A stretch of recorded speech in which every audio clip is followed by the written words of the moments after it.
how's it going? My name's James P. White from 95.7 Cruise FM, The Locker Room. Welcome to the Jedi Jimmy podcast, episode 15. I'm back to describing this lightsaber forms, baby. I'm so excited. This is actually Form 5. It's known by two different disciplines. One is called Shien. The other one is Gen So. Now, and together they're called the Way of the Krayt Dragon. Now, Shien is more of a discipline in learning how to block against blaster fire.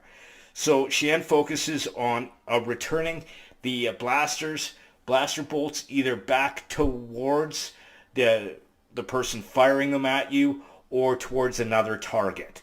Now, Shien is best described and is in doing so, it's not only good for blocking against one-on-one with blaster fire, but also multiple targets where you can control the direction in which you want the blaster bolts to go.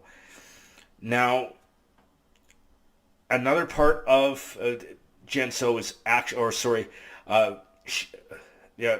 of this style is Gen So, which actually helps not only defend well against attacks, but makes it really easy for you to use counterattacks as well.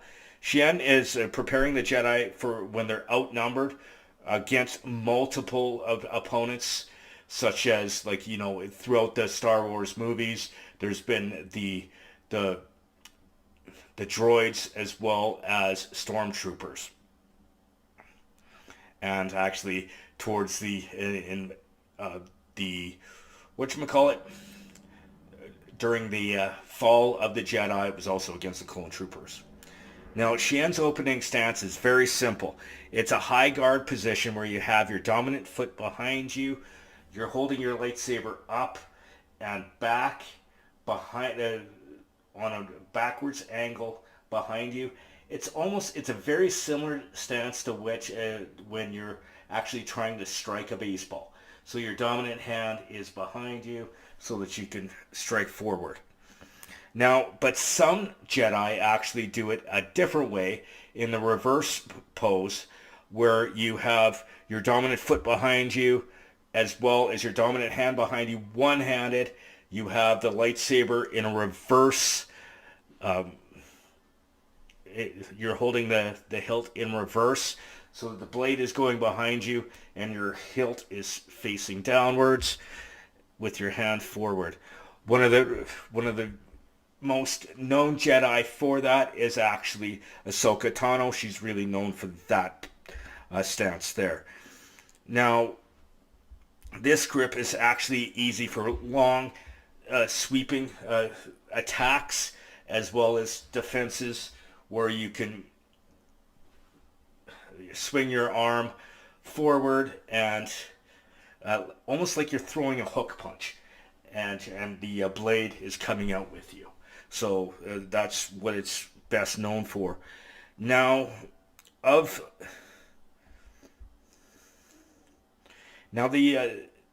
Jedi that are most known for using this style is actually Anakin Skywalker, especially during his duel against Count Dooku in Revenge of the Sith.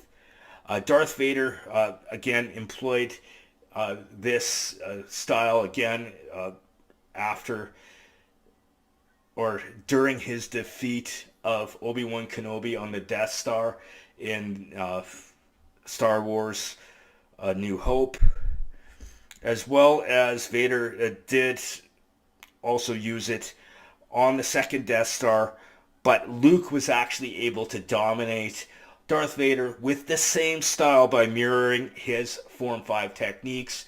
That is actually how Luke Skywalker was able to defeat Darth Vader in Return of the Jedi, is by being able to mirror his techniques and outmaneuver him. Yoda, of course, was a practitioner of Form 5 because him being a Grandmaster, he was actually a master of all 7 styles. This wasn't one that he used a lot, but he was very proficient in it. As well as I said, Ahsoka Tano, she was well known for this style as well, but she also used it for using two lightsabers, and she did like the reverse grip, like I mentioned earlier, with the lightsaber behind you, the hilt down.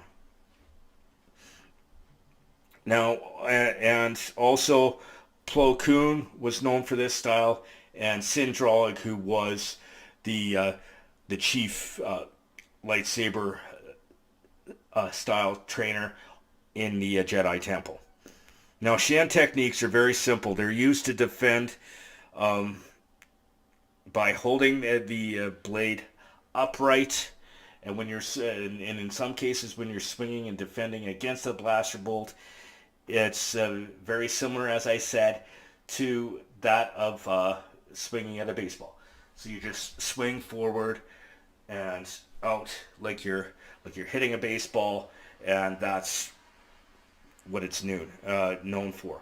Now, with this style as well, Shien, it can be used both two-handed and single-handed techniques. Like, for example, with swinging, so you have the lightsaber, you're swinging down on a downward angle from your left side down to your right side down to your left. You go from your bottom left to your top right, bottom right to your top left, as well as horizontal strikes from right to left and left to right. Now, and they're either at chest or at waist height, but it's, again, right to left or left to right. Now, you can use the similar techniques one-handed. Again, you can go right, high right corner to bottom left, high left corner to bottom right, left corner, left bottom corner to top right, so forth and so on, as well as across the middle, the horizontal techniques. And with that, with using these techniques, it's actually especially when you're doing multiple opponents, it works really well when you're doing those techniques and changing your stances, stepping forward, stepping back, stepping to the side. I'll show you some variations of that in a little bit. Now, Jimso was actually developed a little bit later, and it's, again, specifically in defending against lightsaber attacks. Now, the thing with it, it's really good in counter attacks, is why this style was implemented in lightsaber combat, because it puts you in a position for perfect counter attacks. Now, the common stance for Jimso is you hold the lightsaber up over your head and down behind you. Now, this stance doesn't always work for everyone, but the other stance that we used in the previous, the one back like this, holding the lightsaber up behind your head like you're swinging at a baseball, also works in Jimso. Now, with Jimso, as I said, this is perfect for counter attacks. So one of the opening slash is when you're drawing your sword straight down from top right to bottom left.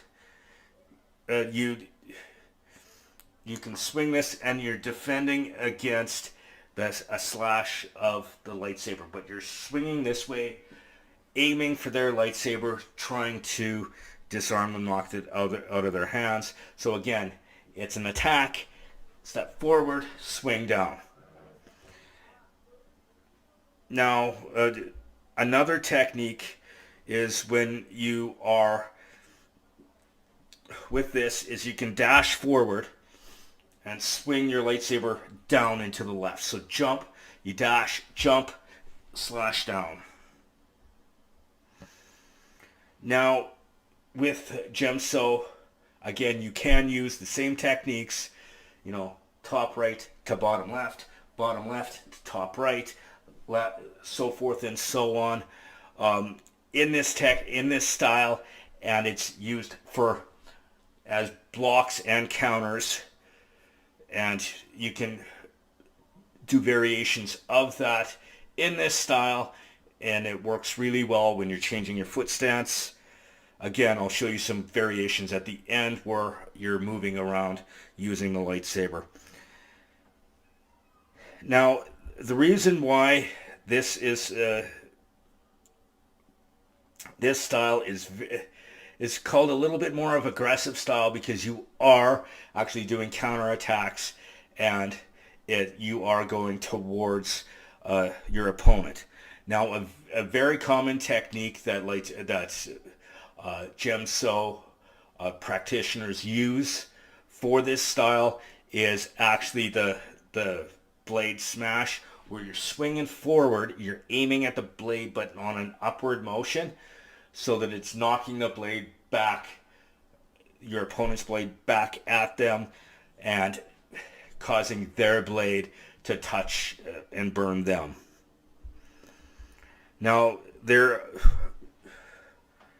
with this style, it is very similar to Form 3, as I said, but it is known as more aggressive because you are using aggressive counters and a lot more force. There is a fine line between defense and aggression on this one, because you are going a little bit more aggressive. Now I'm going to show you a variety of attacks and defenses, as I said, with movement of stances, and where you can show how you can fight against multiple opponents. Here you go.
Now, I need to thank you so much for joining me on this podcast. I really hope you learned a lot about Form 5 on this one. It is actually a really cool style. I liked it because, again, it is one of my main reasons for liking this style was actually Luke Skywalker was very proficient of Form 5 in both. He was okay in Empire Strikes Back, but he became a master of this style by A Return of the Jedi. I actually look forward to seeing you next week when we talk about Form 6. I've only got 2 more forms of lightsaber combat to go, and I'm looking forward to Form 6. And I need to shoot out a huge thanks to all my sponsors and all the people that help me out with this podcast. First of all, I need to thank Dean Blundell Network on deanblundell.com, where you can find my podcast and hundreds of other podcasts on his network, as well as I do need to thank my good friend Army Chris for Fire for Effect Productions. He not only helped me get all the equipment I need for this awesome podcast, but taught me how to make it the best I can. And I look forward to seeing you next time. And Form 6, here we come, baby.